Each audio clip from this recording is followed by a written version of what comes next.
Hello বন্ধুরা, এখন কটা বাজে বলো তো? 5টা। আমরা সবাই উঠে পড়েছি স্নান করতে, মকর সংক্রান্তি। চলো বাইরেটা দেখবে কেমন অন্ধকার, আসো।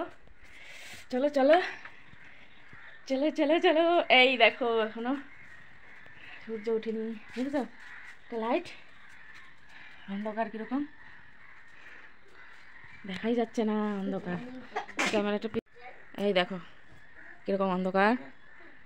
ঠাকুর ঘরে লাইটটা অফ করে আসি, বন্ধ করবে? দাও। অন্ধকার হয়ে গেল। আসো আসো আসো।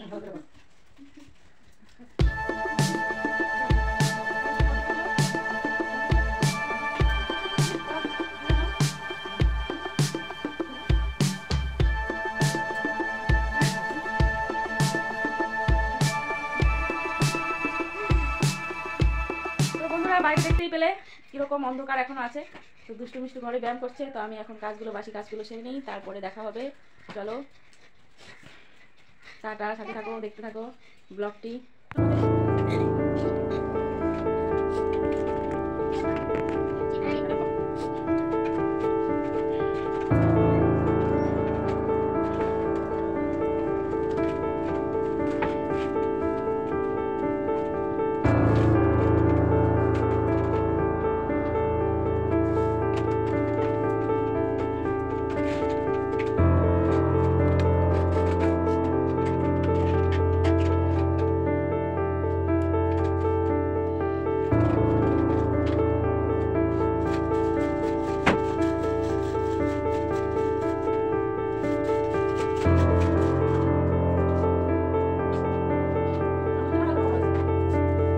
তো দেখো বাইরেটা এখনও কত অন্ধকার আছে, দুষ্টু মিষ্টু ঘরে ব্যায়াম করছে।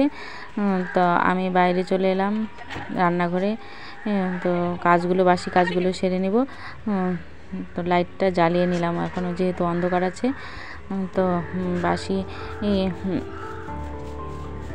উঠান ঘর ঠর সব ঝাড় দিতে হবে, বেলা ওঠার আগেই সব কমপ্লিট করতে হবে, স্নানও করতে হবে, অনেক কাজ, তার জন্য দৌড়ে দৌড়ে তাড়াতাড়ি করছি।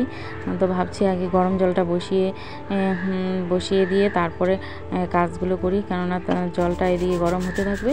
তো আমি গ্যাসেই বসিয়ে দিলাম, উনুন আর আজকে জ্বালাইনি গরম জলের জন্য, মানে গ্যাসেই করে ফেললাম। তো উঠানটা আগে ঝাড় দিয়ে নিচ্ছি।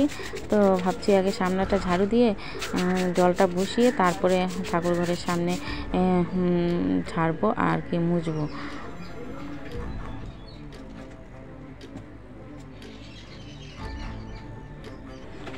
একা হলে যা হয় দেখো, অর্ধেক উঠান ঝাড়ু দিয়ে আমি আগে গরম জলটা বসিয়ে দিলাম, কেননা 1 হাঁড়ি জল বসিয়ে দিয়েছি, অনেক টাইম লাগবে। তো জলটা গরম হতে থাক। তো আমি চলে এলাম ঠাকুর ঘরের সামনে। তো এখানে ঝাড়ু দিব। দেখো ঠাকুর ঘরের সামনটা পাথর বালু, মানে ঘরের কাজ হচ্ছে এখানে, মানে মোছা, ভাবছি গোবর দিয়ে মুছবো, তো এখানে মোছাই যায় না, এত বালু বালু পাথর। তো ঠাকুর ঘরের সামনেটা অর্ধেক মুছবো গোবর দিয়ে, তাই একটু ভালো করে ঝাড়ু দিয়ে মুছে নিলাম।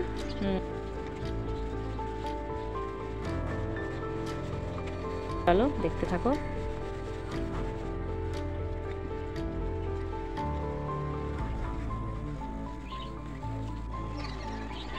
তো বন্ধুরা তোমরা দেখতেই পেলে কাজগুলো কিভাবে করছি। তা মোটামুটি হয়ে আসছে, মানে বাসনগুলো এখন মেজে ধুয়ে তারপরে দুষ্টু মিষ্টুকে গায়ে তেল মাখতে হবে, কেননা সকাল সকাল স্নান করলে এদের এমনি সর্দি কাশি ছাড়ে না, ভয় লাগে। তো এত বছর পর এই স্নানটা, মানে কুম্ভ স্নান বলে এটাকে, খুবই শুভ। তাই ভাবছি ওরাও স্নান করতে চাইছে, করবে, তো করাবো। তো বাসন আমার ধোয়া হয়ে গেল, বা এখন ঘরটা মুছে তারপরে আমার কাজ কমপ্লিট। এদিকে তো গরম জল হয়েই গেছে, গ্যাসে বসিয়ে দিয়েছি কখন। তো চলো এখন দুষ্টু মিষ্টুকে স্নান করানো যাক। তো স্নান করাবো বলে তেল মাখছি আগে বুকে টুকে, সর্ষের তেল। সাবান টাবান দিব না, এমনি জল ঢালবো, মানে এত সকালে সাবান টাবান দিব না। তো চলো মিষ্টুর স্নান দেখো হয়ে গেল, ঠান্ডা মধ্যে দেখো স্নান করার কত উৎসাহ, সকাল সকাল স্নান করবে। মিষ্টুকে করালাম আগে, তারপরে দুষ্টুকে করালাম, তারপরে দেখো ওর পাপা করছে।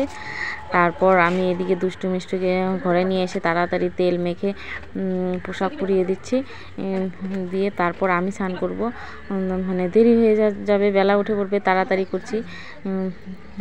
সবার স্নান টান হয়ে গেছে, এখন আমি করব। তো আমি তো এখন স্নান করতে গেলে এদিকে দুষ্টু মিষ্টুর পাপা স্নান হয়ে গেছে, তাই ভাবছি আগে ঠাকুর ঘরে ওদেরকে দুষ্টু মিষ্টিকে পাঠিয়ে দেই, আর তারপর আমি একটু দেখিয়ে দিয়ে আসি কিভাবে দিবে না দিবে, তো দেখে তারপরে আমি স্নানটা করি। তো বন্ধুরা, তোমাদের অসংখ্য ধন্যবাদ এত সময় ধরে আমার ভিডিওটা দেখছো। যারা যারা দেখছো তাদেরকে সবাইকে বলছি চ্যানেলটা সাবস্ক্রাইব করো, আর ভালো লাগলে লাইক কমেন্ট করো, খুব ভালো। তাই চলো ঠাকুর ঘরের সামনে চলে এলাম। এদিকে দেখো কার কীরকম নিয়ম জানি না, অনেকের অনেক রকম নিয়ম থাকে। দেখো আমাদের মধ্যে মানে ছেলে মানুষ সূর্য ওঠার আগে মানে তুলসী তলায় 5টা জিনিস, মানে 5টা ছবি আঁকতে হয়। সেই ছবিগুলো দেখো আঁকছে, নাঙ্গল, মই, কুলা, মানে 5টা জিনিস আঁকাইতে হয়। তো উনি আঁকাচ্ছে আর দুষ্টু মিষ্টু দেখছে, আর আমার বড় মেয়ে পুজো দিচ্ছে, আর আমি এদিকে স্নানটা সেরে ফেললাম। এসে তাড়াতাড়ি দেখো দুষ্টু মিষ্টুর পাপা চলে যাবে 8টার মধ্যে। তো আমি এসে এখানে সাদা পিঠা বানাচ্ছি। তো বন্ধুরা, কে কে সাদা পিঠা ভালোবাসো অবশ্যই কমেন্ট করবে। তো গরম আগুনের পাড়ে বসে সবাই হাত পাও গরম করছি, আর এদিকে দেখো লাল চা আর সাদা পিঠে খেয়ে নিলাম। তারপর আমি আস্তে আস্তে বসে বসে এখানে পোয়া পিঠা ভাজলাম, ভেজে দুষ্টু মিষ্টুকে দিলাম। দুষ্টু মিষ্টু ঘরে টিভি দেখছে। আর বন্ধুরা, কেমন লাগলো ভিডিওটা অবশ্যই বলবে। তো দেখা হচ্ছে পরবর্তী ব্লগে। তো এখনকার মতো এখানেই শেষ করছি, টাটা, বাই বাই। সবাই ভালো থাকো, সুস্থ থাকো, আর আমাদের ভিডিওগুলো দেখতে থাকো।